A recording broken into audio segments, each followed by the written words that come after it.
What's going on, Washington fans? Welcome to Bleach Report, and I am Josh Taylor, and we are just under a week away. We're counting down hours technically at this point as we get ready for free agency, which begins on the 10th at noon Eastern time. So buckle up, y'all. Already a lot of crazy news happening today with trade requests from people like DK Metcalf. The Eagles are paying a lot of players. There's just a lot going on right now. So it's an exciting time in the offseason if you're an NFL fan. And obviously, with Washington being up there in salary cap, it looks like, they definitely have some moves. But also in this stream, I just want to talk about guys that I think that Washington must resign. And if you've been paying attention to Adam Peters and how he was at the combine, he said, look, obviously we have a lot of salary cap. I think more gets created soon with the release of John Allen, which should happen soon, honestly, because they try to trade him, and it just seems like teams are waiting for him to be released. But he said, yes, we're going to be active, but it also starts with us taking care of some of our own and locking down some of those guys because they have a lot of free agents. They actually have 29, which is a lot. So you have to think about, and a lot of these guys are like active, like game day starters. There's not many, I would say very low single digits numbers of guys that would not be active on game day. Now they signed a bunch of like reserves and stuff like that not that long ago. I'm not worried about that. This is more so just filling out your team. You have 29 free agents. You have to think about how many they're going to, be able to upgrade and be able to sign in free agency. But then, of course, the draft. Right now, they have 6 picks, might turn into 7. They can trade back, make it like 8, whatever. Free agency is going to really lay the foundation for the draft and tell you what they're going to do pretty much in the draft. So what I want to do is just go through Washington's free agents and let you know who I think they must re-sign. And like I said, we've already seen some teams start to sign some of their own people, lock them down before free agency even starts. I think there's some that'll test the market. I think there's some that won't make it. I wouldn't be surprised if Washington goes ahead and signs a couple of these players before Monday. So let's take a look at it and see what we got here for Washington's free agency list. And I'm going to bring myself up to the top here. Now, like I said, 29 free agents. It's a lot. I'm going to try to zoom it in as much as possible. We're just going to go down the list. I'm going to tell you all what I think of each player and my thoughts. And we start out with Bobby Wagner. He's probably one of the tougher ones to talk about because, he is going to be 35. He said he's not retiring. He's ready to play one more season. He's going to Howard for school right now. It seems like he's coming back. He was at the press conference that Josh Harris had at the end of the season, pretty much just like thanking fans and everything. He was one of the only players that was there. And we also heard Dan Quinn talk about the team and what he really likes at the combine. And he mentioned, I know that, players on our team are right now somewhere getting better. He said, even Bobby Wagner. I don't know what he's doing to get better, but I just know he's bettering himself in some way right now. So it just seems like we've gotten a lot of these little nuggets along the way that it kind of seems like Bobby Wagner could be back for one more year. And I don't hate it. I think Bobby Wagner had a really good season. Do you want to get younger and more athletic, someone that can cover better, get that speed? Of course. I think Jordan McGee is going to be that guy. And I think they are really high on McGee. He just had a lot of injuries last season that kind of, made things go south. That depth at linebacker just wasn't really there because of that. We saw a little bit of Walker, and he's on the list as well. Nick Bellore, he's a guy that was a special teams ace. He was really good. He was one of the best special team tacklers in the NFL, honestly. So it just seemed like that depth at linebacker was missing as well. Could you, go get a Dre Greenlaw and replace Bobby Wagner with him? Yes, I'm not ruling that out. I'm not saying that they're not going to upgrade the position. Maybe they draft someone in the later rounds again to fill out that depth. If Dre Greenlaw would be up to it, signing a 1-2 year deal, whatever he, ends up getting, and being that third guy and rotating in with Wagner. Because on Wagner's last season, he shouldn't be coming in and playing so many downs. It's not against him. It's just like, I feel like he would want to be at his best anyways. He wants to be fresh coming on the field. I think that kind of trio at linebacker would be really solid with Luvu, Wagner, and then Greenlaw. And then obviously Greenlaw could be the guy moving forward after Wagner. And then once again, Jordan McGee would be learning from Luvu and would be learning from Dre Greenlaw. And I think that would be, he would be the future after Dre Greenlaw.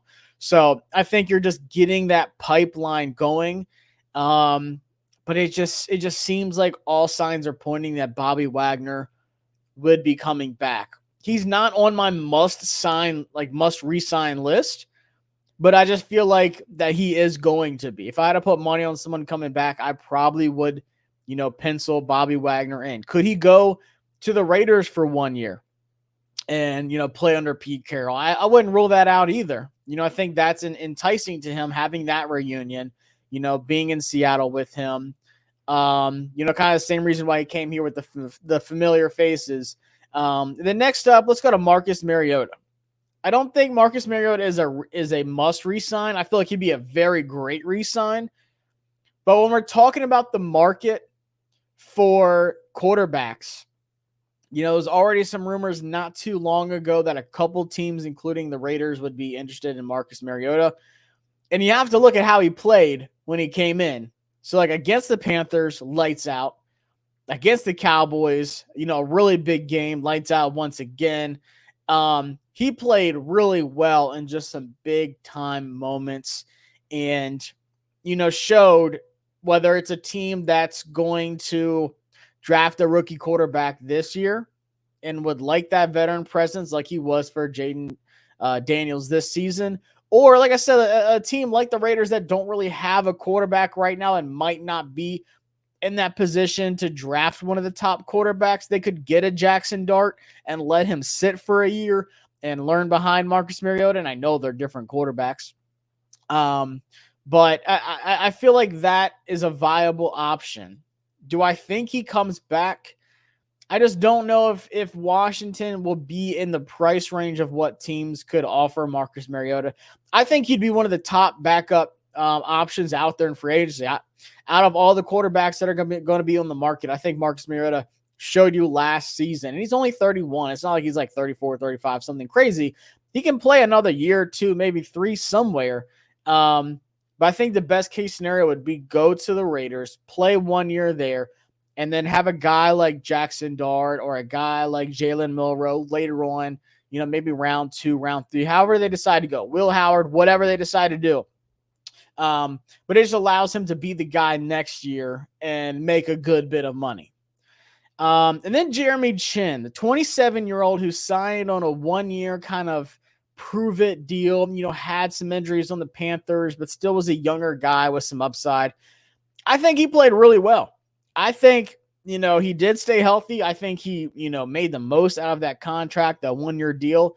I think Chinn is a guy that signs a 3-year deal, whether it's with us or somewhere else. I would love to have Chinn back. Is he on my must-sign list? No. Because I think this safety draft is really good. You have guys like Nick Amanwari, but then you also have some free agents that would probably come here. Like Hufanga from the 49ers or Reed. You have some options. I still think Jeremy Chinn is one of the top guys for me that I would like to see come back. If you got, Hufanga, I think he could play free safety. Then you could have him, Quan Martin, Jeremy Chinn as like your 3 safeties. Cause I think Percy Butler gets released. I don't see him coming back. And then there's another safety on here I'll talk about soon. I don't see him coming back either. So I would be all for it, giving him a pretty good 3-year deal. The first year of that deal would be pretty reasonable. And then obviously the second year it goes up, third year it goes up. You have an out after the second season. So I think he's right outside the must re-sign list for me, but he hasn't quite made the list because there are some other options out there that you can fill in. like I said, especially over in the 49ers, if you can get Hufanga over here, or if you can, in size-wise and everything, Nick Amawari from South Carolina is like the exact prototype of Jeremy Chinn that you could possibly get, whether it's in the first, which might be a little too rich for people, but I think at 29, or if you trade back a little bit, he might have to be the guy. But he's still young. I think he played really well last season, especially with some pretty bad corner play, on one side of the field, until Lattimore got there, and then they got a little bit better. And of course, Lattimore had his moments, but it was like Ben St. Juste, Michael Davis. Like it was just a rotating door outside of, Samer still obviously, and Igbenogany, and his play was full. He had to make sure those big plays weren't given up. Now everyone's gonna remember the Saquon Barkley run in the NFC Championship, but that was after 3 other people missed the tackle. Jeremy Chinn missed his tackle as he's getting off of a block and Saquon's mid-spin move. I'm not letting that one play take away from how well I really believe Jeremy Chinn played last year. So I think he would be really important to bring back. I think he would be, a great addition. Would it be the end of the world if we didn't, though? No, because I think he would have a replacement ready. KJ Osborne, forgot he even existed. He's definitely not on the list. Probably going to go somewhere else in free agency. Didn't even play for us. So, yeah, not even worth mentioning, honestly. Clelin Ferrell's another guy who, had some injuries along the way. Maybe they keep him as a depth guy. I wouldn't mind it, especially at almost 28 years old. I feel like he's a guy that they would like as a depth piece. They have Javonte Jean-Baptiste. They'll obviously keep adding some DNs. But I'm not calling him a must re-sign by any means necessary. But I think he would be a really solid depth piece to have. Now, Tress Way, in my opinion, I think he is a must re-sign because obviously he's going to stay here for like super cheap. There was like 2 games he didn't even have to punt last year. I know he's about to be 35. Re-sign him and just let him retire here. That's what he would want to do. And I'm all for it. Like I said, his job was the easiest it's ever been last season. He's a fan favorite, and he doesn't have much left in the tank anyway, so you might as well just re-sign him to a short deal, probably, I don't know, a year or 2. He's going to be 35 next season, so hard to believe he's already that old.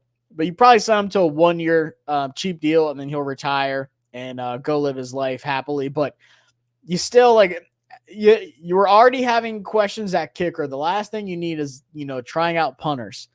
And then having a rotating door. We got to figure out that kicker spot, and I'll talk about 2 of our kickers, but then you also have to figure out that punter spot if Tress Way doesn't come back. So go ahead and bring Tress Way back one more season, let him retire. Dante Fowler Jr. This is one where I feel like fans are torn 50-50, but I am actually pretty strong about this one. I don't want Dante Fowler to come back. And it's not a thing against him. I think he played well enough to where he's going to earn a pretty penny somewhere. And he's going to be a, pass rushing specialist. I think he had a great season. But I think it's time to find somebody, whether it's in free agency or whether it's in the draft, probably in the draft, to find that 3-down DN that's a game changer in the passing game, but also the running game. Our edge setting was one of the worst I've seen in a long time.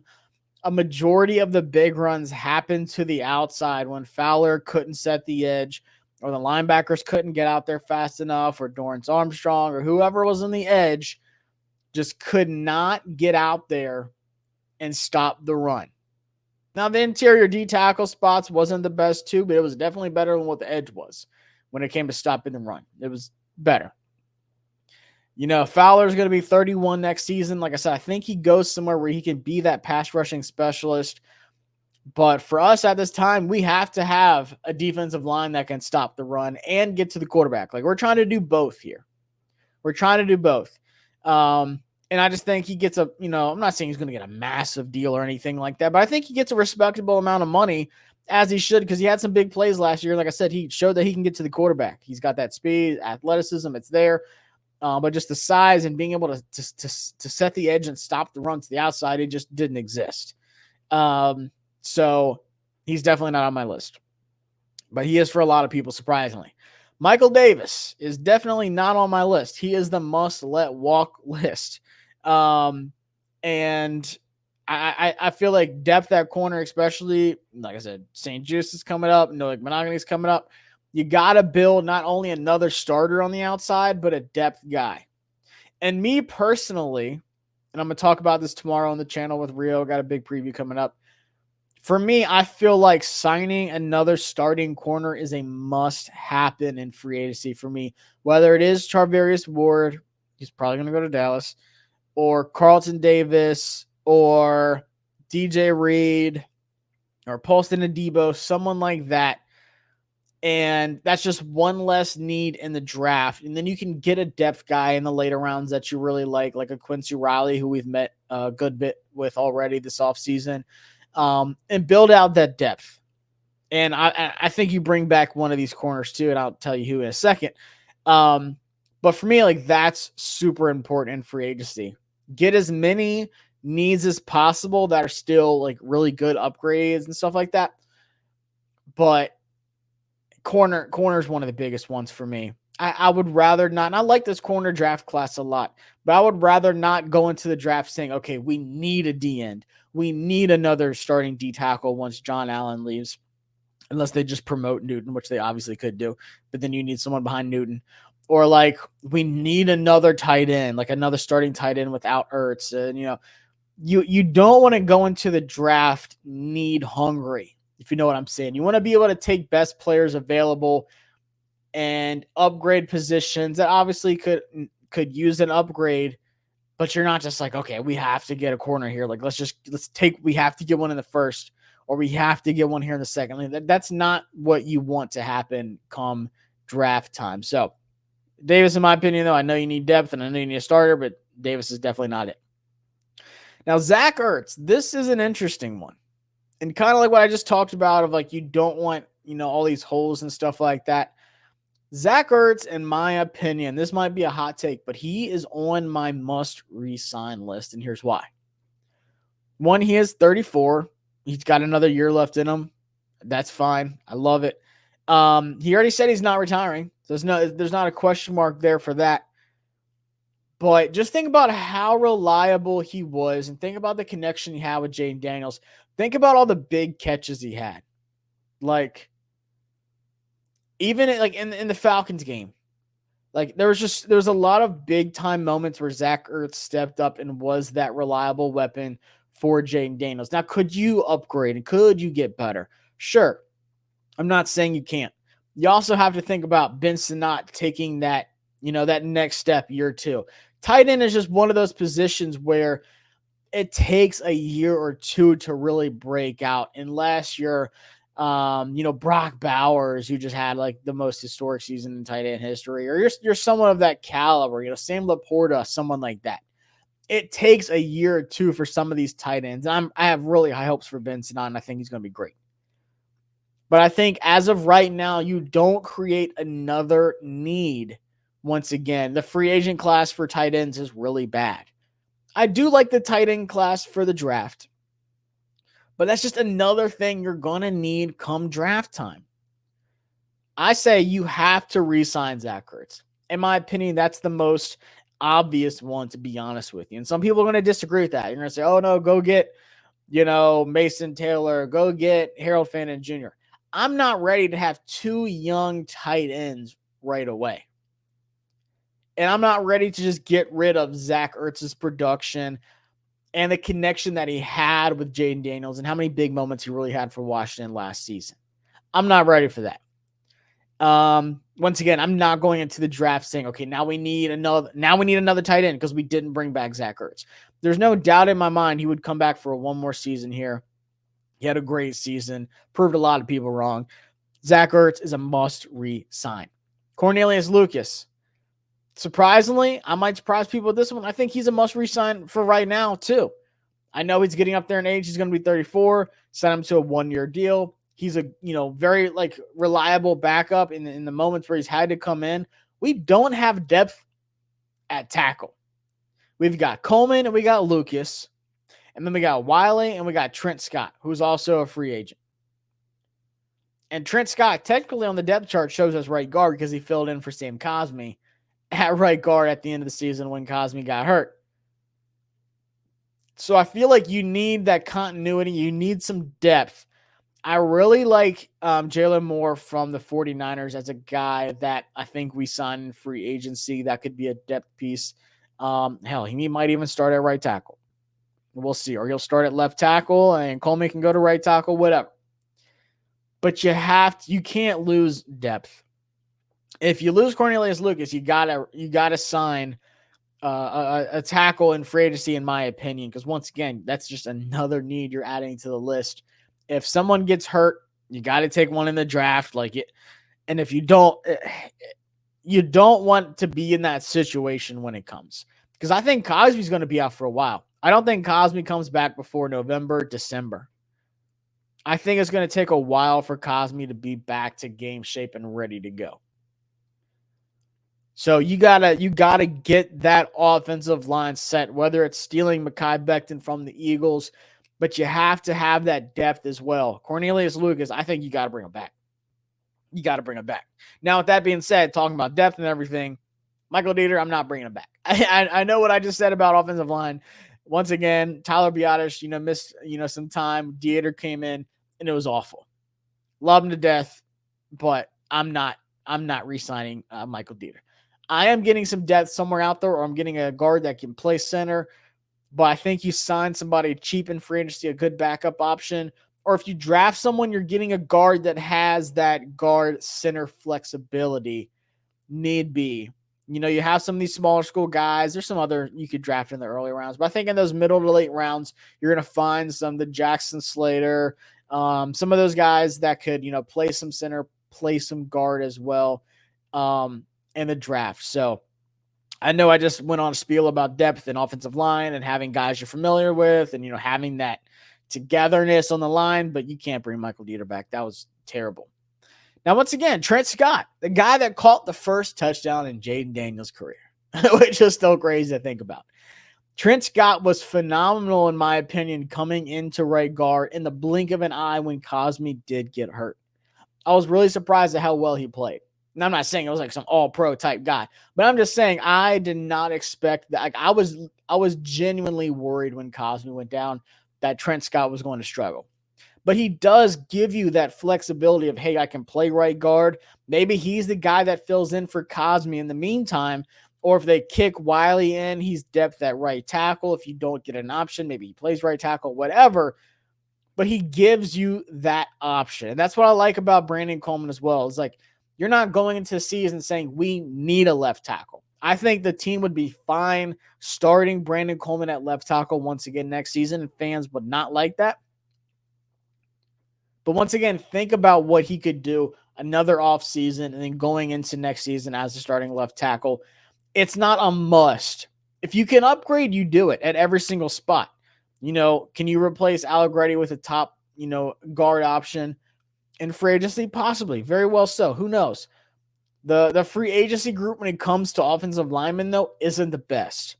And that's why we've seen these trades with Jonah Jackson and Joe Thuney getting traded to the Bears because the free agency group of the offensive line is not good. Ronnie Stanley is going to stay. Alaric Jackson has already, gotten his deal done with the Rams. Those top offensive linemen don't leave often. And after that, there's a lot of wild cards when it comes to the offensive line of free agency. But I think Cornelius Lucas and Trent Scott, in my opinion, I'm bringing them back because it's depth and it's a one of those break in case of emergencies. That's those two guys. Cosby goes down. Trent Scott came in just fine. Cornelius Lucas, over his few years here, has come in and been a reliable backup tackle for us. So I'm for it. Jamison Crowder. Can you upgrade? Yes. I mean, had some decent plays last year. He did surprise me. I think it is time to get younger and time to get, more impactful. So it would not surprise me if Jamison Crowder does not re-sign back with the team. Now, we only have 2 wide receivers currently under contract. Well, now 3. Now that we added Debo. Shout out to my boy Debo. So we got Luke McCaffrey and then obviously Scary Terry and Deebo Samuel on the team. We had 7 wide receivers last year. So right now we got 3. You probably bring back 2 more of your own. So that's 5. Maybe you sign somebody else and then you draft one that's a little flexible. But I just don't see Jamison Crowder coming back in the year 2025, unfortunately. Now, Noah Igbinoghene, another one of these younger guys that they took a fly on, was a wild card. And for a guy that, pretty much didn't have much of a role and then came into Washington and played a ton, especially in the slot. When Mikey Stanverstill went outside, he's only 25 years old, former first-round pick. I thought Noah Igbinoghene was actually pretty dang decent. And once again, you're going to need depth. You're going to need guys who can step in. We don't know what Marshawn Lattimore's hamstring is going to look like next year, if it's going to finally get healthy. You need guys that can step in and step up. So for me, Noah Igbinoghene is a must re-sign. You cannot afford to lose St-Juste, Michael Davis, and Noah Igbinoghene having 3 corners out like that. Your depth is shot. You have no depth at that point. Your depth does not exist. So I'm definitely bringing back Noah Igbinoghene, and I'm kicking Benjamin St-Juste into the market. St-Juste, it's been fun, man. You've had a couple good moments, but the bad is just bad. I know he's still younger. Let him go somewhere else. Absolute worst case, you re-sign him to just a crazy cheap deal, and he is your absolute last resort corner. But I don't see it. I think you're way better off, like I said, drafting a later round guy for depth, or going out and signing somebody else that, could possibly use a change of scenery and could improve. But for me, I'm not bringing back St-Juste. The Rams are releasing former Jim Thorpe Award winner Travius Tomlinson, their corner. So there's a corner on the market now. Now, Olamide Zaccheaus, in my opinion, is one of the guys who I'm all for bringing back. I think he really fits what they want to do in this offense. He's only 27 years old. So if I'm re-signing 2 of my guys, Olamide Zaccheaus is probably the top guy. Wasn't hurt last year. I think he played really well. Coming into a new team, didn't really know what to expect from him. But I think he just fits really well with what Cliff loves to do. And then also him and Jaden did have that good connection. So you are bringing back familiar weapons that actually produced last season. So Olamide Zaccheaus, in my opinion, is a must re-sign. Dyami Brown. This is one that I've been getting heated about this offseason. We're at the back half of the list. Don't worry. Dyami Brown, according to a lot of people, teams are going to be very desperate for wide receivers and free agency. Matthew Berry went on to say, don't be surprised if he signs a ridiculous deal, given what his career production is, which isn't much. All of his stats came in the playoffs, which is great. He looked great in the playoffs, minus that one major fumble in the NFC Championship game. But he still only had 300 yards and 1 touchdown last season. I don't get this narrative from Washington fans saying, oh, he could be the outside starter next year. Can he? I'm not confident in that. Why? You've been here for 4 years now. Why has it taken you so long to break out? You had Noah Brown, who signed to the team late August, I believe, come in, take your spot, and outproduced you. And he was injured for the, end of the season. Like, he missed a good bit of games. He outproduced you. He took your spot. You've been here long enough. You're the younger cat. You're the guy who's supposed to get, down the field and speedy. And of course, he made some great catches. Like I said, in the playoffs, that Lions game was awesome. Loved it. But can he do that throughout the entire season? I'm just not confident in that. I would rather have a Darius Slayton outside starting, or I'd rather go draft a Jaden Higgins and get a legit outside wide receiver that's not Dyami Brown. I'm not going to overpay for a guy that hasn't proven he's worth it. So you can say, oh, he proved it in the playoffs. So what you're telling me is if we would have lost to the Falcons and we just didn't make the playoffs, Dyami Brown would have done this last season. This. and we would have nothing to go off of. Like there would be no production. It'd be like what, 70 yards or something. Like he had 300 yards and 1 touchdown in a 16-game season. So I just don't get this narrative. For me, he's a must, like, not resign. If he's going to get paid a lot of money, which a lot of people think, he's very, liable to get paid. Him and Slayton, I think, both get paid pretty handsomely. Let him go to Buffalo. Let him go somewhere where they're going to pay a lot of money for a deep threat guy. That's fine with me. I would not lose sleep over it. Once again, it's nothing personal against the guy, but just fans think they see this one great game or, one burst of something and they get excited and like, oh, we need that. We have to overpay. We have the money. We have to overpay for Dyami Brown. You don't. You don't at all, to be honest with you.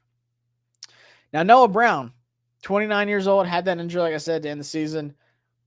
You want a bigger body, 6'2", almost 6'3", 225-pound receiver, a guy who is reliable, not even just the Hail Mary, obviously.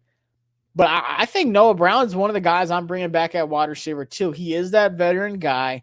Like I said, he's that reliable guy who just produces. He was big for the Texans when he was there. And like I said, he got here super late and, caught on pretty quickly.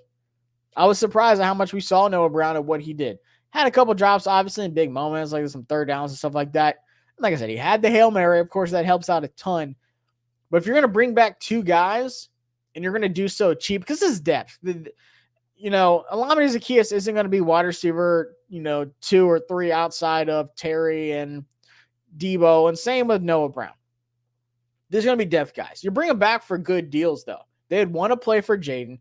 Like I said, Noah Brown, he's 29, probably doesn't have a lot left anyways, 2-3 years, whatever. Olamide Zaccheaus is still surprisingly young. He's 27. But he would probably want to stay and play with Jaden Daniels and like take a decent deal. But I think Olamide Zaccheaus and Noah Brown are the 2 I'm bringing back. I'm not overpaying for Dyami Brown, and I think you can upgrade from Jamison Crowder. I think Olamide Zaccheaus and Noah Brown will be your top 2 depth guys. And like I said, Nick Bellore is a guy who, in my opinion, was, like I said, really well in special teams. I think you bring him back for 1 more year. Sheldon Day was great when he had to come in as a depth guy. He had some, really solid games. I think you at least check the market to see if you can go get a Poona Ford or if you can get another rotational D tackle that produces a lot, which I think you should be able to, whether it's Tart or Ford, both from the Chargers. There's also some 49ers that are going to, start getting cut that are D tackles that possibly could come over this way. But if not, I'd sign Sheldon Day to a 1-year deal. I think he was pretty solid last year. Jeff Driscoll, I'm re-signing because he's a familiar guy. He knows the offense. You're probably going to lose Marcus Mariota, so you got to have a familiar quarterback back. Jeremy McNichols, this is tough, man. This is tough because if you sign Jeremy McNichols or Chris Rodriguez, you got to cut B-Rob or Austin Eckler. I'm good keeping Eckler. He's got a 3-year deal. B-Rob still has another year left on his deal. I'm good keeping him. But we're adding another running back like in the draft. You have to. You got to get a legit running back 1 in this draft. So maybe that kicks, McNichols to practice squad or whatever. Maybe he goes somewhere else. I think there would be a market for him because he's a really good pass protector. I think he's a solid running back 3. I think he goes somewhere else. Chris Rodriguez could just be that practice squad guy. Maybe he gets, an offer somewhere else where he has a better opportunity. But you have to think between B-Rob, Austin Eckler, Jeremy McNichols, Chris Rodriguez, and then you draft a top running back like a Travion Henderson or Quinshaw Judkins or Marion Hampton, whatever. You're keeping 3, and 1's going to practice squad. So one of these 2 are going to practice squad, and one of them's going somewhere else. But it wouldn't surprise me if both went somewhere else, got better opportunities. Michael Walker, once again, wouldn't bat an eye if we lost him. Now this is an interesting one between Zane Gonzalez and Austin Seibert. Austin, in my opinion, he was really, really solid, but his long kicks were bad. I'm at least re-signing Zane Gonzalez for now until we can figure out the kicking situation. But I just don't feel good about going into the draft with no kicker. At least have him. And if you cut him, you release him, whatever. If you you get a Ryan Fitzgerald or whoever, you get kicker-wise in the draft or sign somebody afterwards, whatever. At least keep Zane on the roster for now so you have a backup plan. But I would keep Zane over Austin just because I think, especially on those longer kicks, I would much rather have Zane. Austin was kicking these weird knuckleballs, and he was really good. He didn't miss for a while, but then once he got hurt, it went downhill south pretty fast. And then I'm going to end it out with these four guys. Jalen Holmes is a depth DN guy. I would like to see him come back. He had some, very limited snaps, but he did show some pop as well. And Derek Forrest, I don't see coming back. He was inactive for most of the season, and he played some, wasn't good. I just don't see him coming back. And I already mentioned Chris Rodriguez, but I want to talk about John Bates really quickly because it came out like a week ago that people were saying that they believe John Bates would actually have a pretty good market out there in free agency. And it honestly doesn't surprise me because the free agent group for tight end, once again, is very, very bad. But there's always a market for really good blocking tight ends. And that's what you're getting with John Bates, a really good blocking tight end who can catch. He's, not Zach Ertz, who's a bigger receiving threat, and then he can block. It's the other way around. So I think there will be a market for John Bates. Once again, I'm not like freaking out if we lose him. I think he will get paid somewhere else. And then you could draft a guy like Jackson Halls from Georgia Tech in the later rounds, like day 3 or someone like that. I think Jackson would be a phenomenal fill-in if you're talking about needing a run blocking tight end. That's your guy. That's what Georgia Tech did. He's, in my opinion, one of the best that you could get, especially day 3 at tight end. So that's what I think. I think the magic number of guys that you will re-sign, because like I said, they have 29. I think the magic number is somewhere between 13 and 16. Because then, like I said, you have to think about it. You probably draft 6 more. So let's just say 6. Let's just say you have 13, and then you draft minimum 6 people. That's 19. You still need 10 more players to fill out the roster to fill in for this 29. 10 players in free agency is a pretty good bit. That's why I said maybe closer to that 16. Depends on who it is. Depends on who tests the market out. But it's probably gonna be like some depth guys at worst. But I think the magic number somewhere between 13 and 16 of their own guys that they bring back. And then you add 6 to it that you draft. It might turn to 7 if they trade back, or maybe even 8 if they trade back from the first and get 2 picks this year. Or maybe it's a first this year, or well, not a first, but a pick this year and then a pick next year. Who knows? But 6 and 7 you're drafting. You're probably re-signing 13 or so, between 13 and 16, and you're going to have to sign between 8 and 10 other newer players, which sounds about right to me. I would say 9, 10. It's not going to be like last season where they're just completely revamping the roster. But you still have to keep building that core, that foundation. Keep finding those younger guys that you can sign to longer deals, and that first year is still very affordable. Because 29 free agents is a lot. I don't think people really realize that. So I think Washington could make a splash here and there.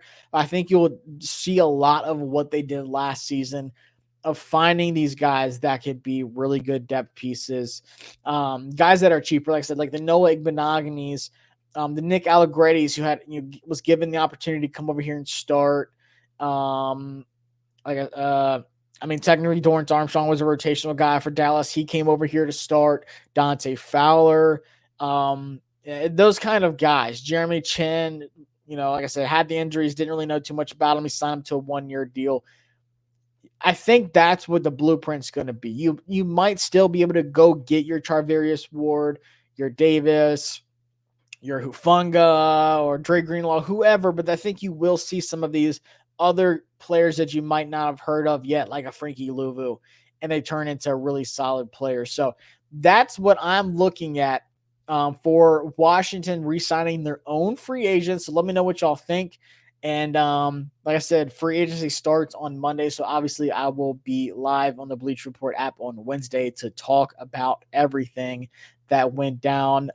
Free agency, like the technical new year starts on the 12th at 4 o'clock Eastern time, but on the 10th at noon is where teams will start getting deals done and your notifications will be going crazy. So I appreciate it. Let me know what y'all think, and I will see y'all next time. Peace.